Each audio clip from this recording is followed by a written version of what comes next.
Here we are going to study pharmacy practice, which is of B Pharma 7th semester, and this is the part 1 of the whole syllabus.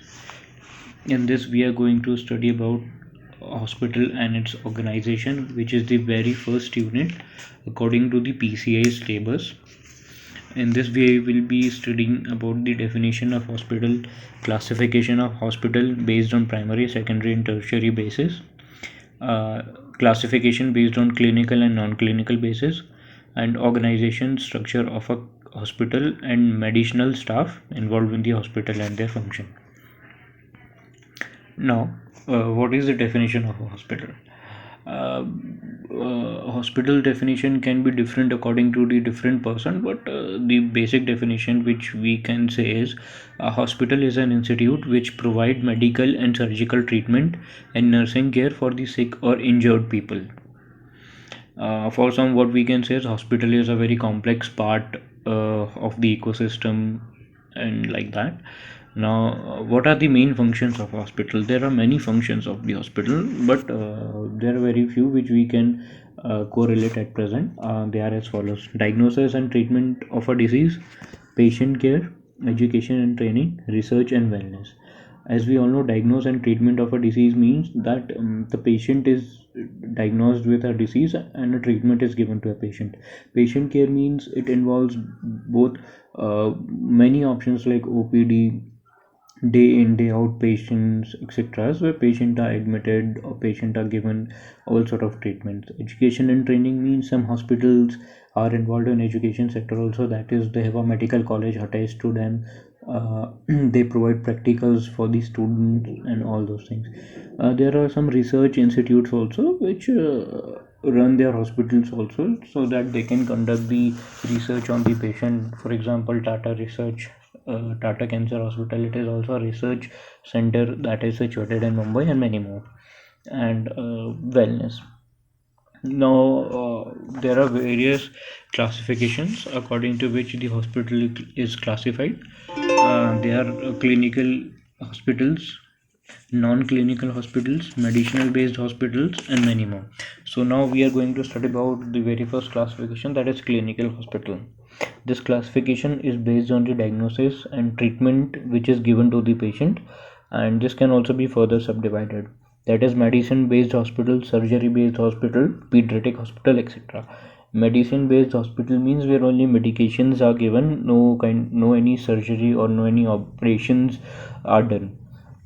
In surgery based hospitals, where surgeons are present, anesthetic doctors are present which provide surgery, which do the surgery of the patients, etc.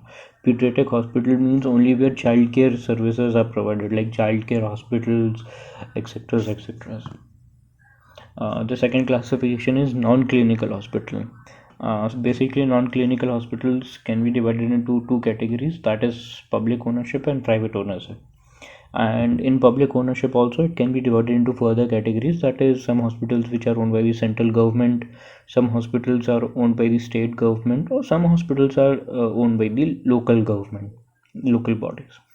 And in second category, private ownership. So as you all might have seen in your like daily life, like some hospitals are run by trust, some hospitals are run by religious bodies, and even some hospitals are owned by private limited companies or public limited companies, etc. The third category is hospitals which are based on medicinal purposes, that is the hospitals like allopathic hospital, ayurvedic hospital, homeopathic hospital, Unani hospital, acupuncture hospital, neuropathic hospital, etc. Allopathy, homeopathic, and Ayurvedic, though we all know in our daily life. Unani is also kind of treatment which some might know very less. And acupuncture hospital, where the pressure points are given, etc. And neuropathic hospital. The other category which we can classify in a hospital is a hospital based on the size, that is size based hospitals.